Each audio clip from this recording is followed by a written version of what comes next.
म्हणाल कसा माहोल आहे छत्रपती संभाजीनगर? माहोल तर तुम्ही बघितला ना, माहोल चांगला होता ना. तुम्हाला कसा वाटला? मला तर जोरदार वाटला. छत्रपती संभाजी महाराजांच्या नावाचं हे नगर, यामध्ये आज महायुतीचे उमेदवार संदीपान भुमरे पाटील यांचा उमेदवारी आज अर्ज भरला. भर कडाक्याच्या उन्हाळ्यामध्ये हजारो लोक, अगदी नजर पोचत नाही तिथपर्यंत सगळीकडे लोक होते आणि एवढा उत्स्फूर्त प्रतिसाद आज आपण एवढ्या कडक उन्हाळ्यामध्ये पाहिलेला आहे. त्यामुळे लोकांनी महायुतीने ठरवलं आहे की एक हडाचा कार्यकर्ता महायुतीचा उमेदवार संदीपान भुमरे यांना या निवडणुकीमध्ये विजयी करण्याचा निर्धार आणि संकल्प संभाजीनगर वासियांनी केलेला आहे. तुमच्या भाषणामध्ये आज पहिल्या ऑडिओ क्लिपची चर्चा व्हायला लागली आहे. ऑडिओ क्लिप ऐकवली उद्धव ठाकरेंची, त्याच्याबद्दल काय सांगेल? काय ऑडिओ क्लिप अशा अनेक आहेत. म्हणजे एवढा जो काही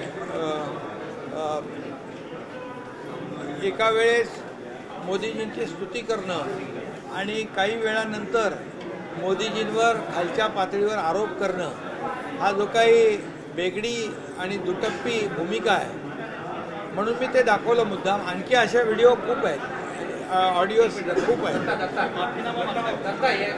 जाहीरनामा खरं म्हणजे काँग्रेसला प्रसिद्ध करण्याचा अधिकार कुठं आहे? 50-60 वर्ष त्यांनी या देशाला खड्ड्यात घातलं. खरं म्हणजे त्याचा हिशोब दिला पाहिजे आणि माफीनामा त्यांनी जाहीर केला पाहिजे. कारण या देशाला अधोगतीकडे नेण्याचं काम 2014 पूर्वी या देशामध्ये बॉम्बस्फोट झाले, दंगली झाल्या, भ्रष्टाचार झाले, मोठमोठे घोटाळे झाले. आता त्याचा हिशोब त्यांनी दिला पाहिजे. आज 2014 नंतर या देशात एकही बॉम्बस्फोट नाही, एकही भ्रष्टाचार घोटाळ्याचा आरोप मोदीजींवर त्यांना करता आला नाही.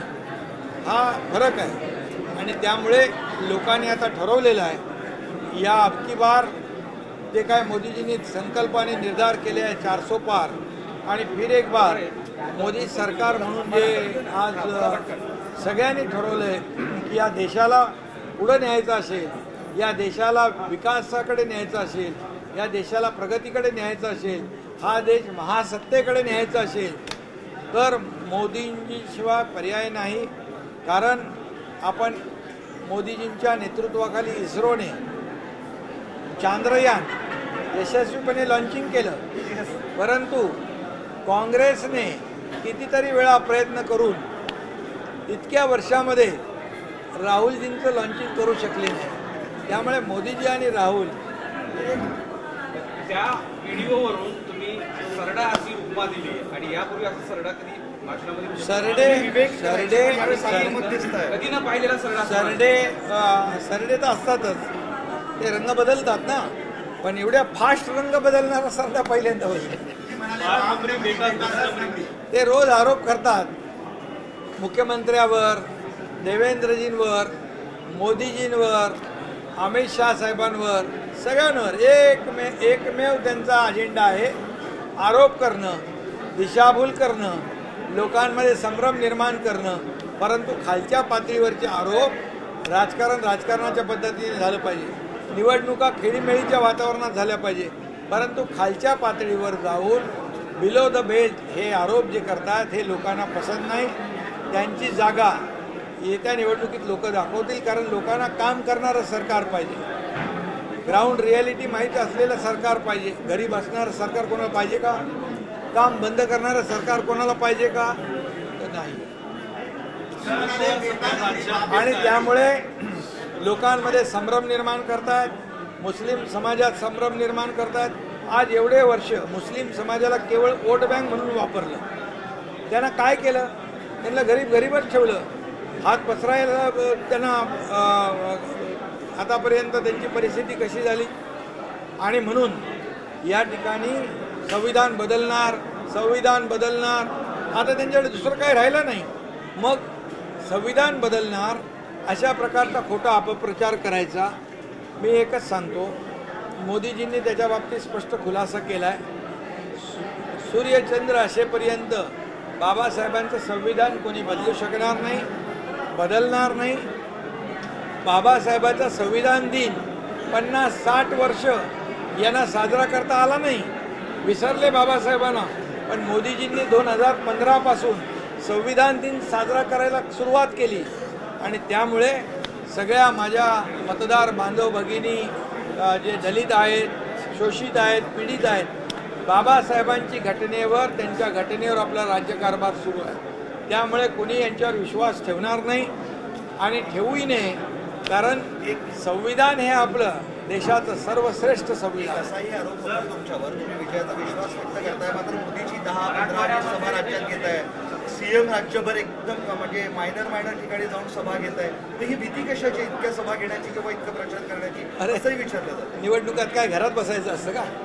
त्यांच्यासारखं आम्ही घरात बसू, त्यांच्यासारखं फेसबुक लाईव्ह करू? अरे आम्ही फील्डवर उतरणारे कार्यकर्ते आहोत. आम्ही कुठे पण जिथे आमचा उमेदवार उभा आहे तिथं आम्ही जाऊन प्रचार करतो. मोदीजी पण प्रचार करतात. एक एक उमेदवार, एक एक मतदारसंघ आम्हाला महत्त्वाचं आहे. आम्ही कार्यकर्ते आहोत. मोदीजी पण 24 तास काम करतात. उन्हाळा, पावसाळा, हिवाळा काही बघत नाहीत. आणि कडक उन्हाळ्यामध्ये पण आज मोदीजी किती सभा घेत आहेत दिवसातून आपण पाहत आहे. आणि इकडे दुसरे राहुल गांधी थोडं गरम झालं की जातात परदेशात थंडगार हवा खायला. त्यांच्यासारखं का हवा खायला जायचं? जे घरी बसणारे आहेत त्यांना घरी बसवणार लोक यांनी. नाशिकच्या जागेवरून राष्ट्रवादीनं एक बैठक घेतली आहे, ते एकमताने ठरवत आहेत की जागा राष्ट्रवादीला पाहिजे. त्या जागा तुमच्याकडे आल्यात असे पण आता सध्या काहीतरी मोठ्या 2 जागा. ती जागा शिवसेना लढवणार आहे. पारंपरिक ती जागा आहे आणि आमचं जे काही निर्णय होईल तो समन्वयाने होणार आहे. ठाण्याची पण त्याच्यावर चर्चा चालू आहे. आमच्यामध्ये तुम्ही जे काही विरोधक बातम्या सोडतात त्याच्यावर जाऊ नका.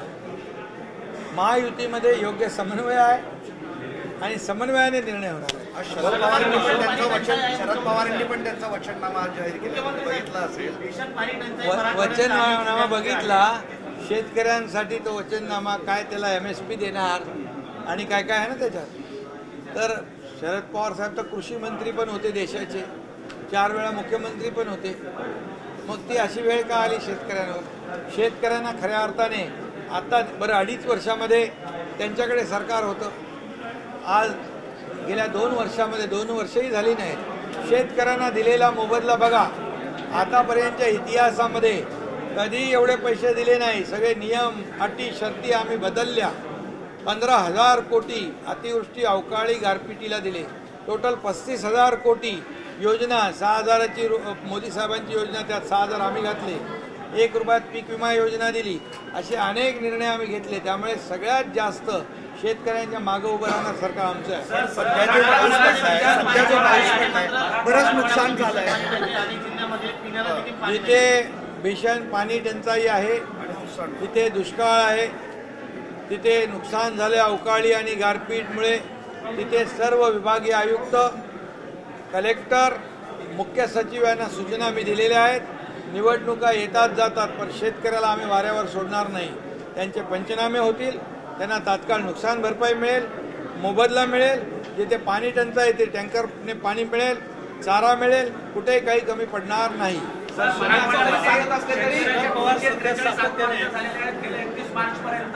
8 दिवसामध्ये 34 आत्महत्या शेतकऱ्यांच्या झालेल्या आहेत. प्रिन्सिपल बेंचने सुमोटो घेऊन आयुक्तांना निर्देश दिलेले आहेत की 16 जून पर्यंत अहवाल द्या. तुमचा काय दिशानिर्देश? नाही, याच्यामध्ये आत्महत्या हे खरं म्हणजे दुःखद घटना आहेत, दुर्दैवी घटना आहेत. शेतकऱ्यांना आमचं नेहमी आव्हान असतं की आत्महत्यापासून आपण दूर राहा. कारण सरकार जे आहे, आज 1 रुपयात पीक विमा योजना दिली आपल्या सरकारने. 6,000 रुपये मोदी साहेबांनी, त्यात आणखी 6,000, 12,000 रुपये आपण टाकले. कायमस्वरूपी ते वर्षाला 12,000 फिक्स मिळणार आहेत. जोडधंदे आपण त्यांना मदत करतोय. त्यामुळे शेतकऱ्यांनी आत्महत्या करू नये अशा प्रकारची नम्र विनंती आणि आव्हान आम्ही त्यांना केलं. शरद पवार सातत्याने महाराष्ट्रात प्रचार करताना नरेंद्र मोदीवर टीका करतायत, सरकारवरती सुद्धा की हे खोटारडे आहे. कोण घोटाळले? पंतप्रधान नरेंद्र मोदींना मग पवार साहेबांनी काय अगोदर काय काय जी वक्तव्य केलेली आहेत ती वक्तव्य पण बाहेर येतीलच ना. खोटा कोण आणि खरा कोण? मोदीजींना खोटं बोलायची गरजच नाही. मोदीजींनी जो वचननामा दिला तो पूर्ण केला आहे. म्हणून तर लोक आज देशातले त्यांच्या पाठी आहेत. फक्त आता मोदी गॅरंटी चालते, बाकी गॅरंटी फेल आहे. महायुतीचे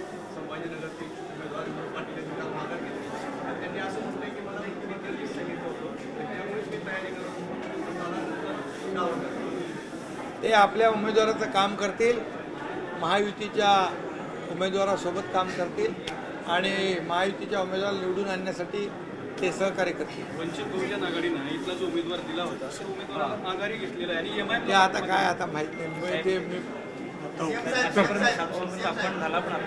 हां. आणि साधू संतांचा अपमान, हे सगळे महानुभव पंथाचे लोक आहेत, अगोदरच्या वारकरी संप्रदायाचे लोक आहेत. अगोदरच्या सरकारमध्ये साधू हत्याकांड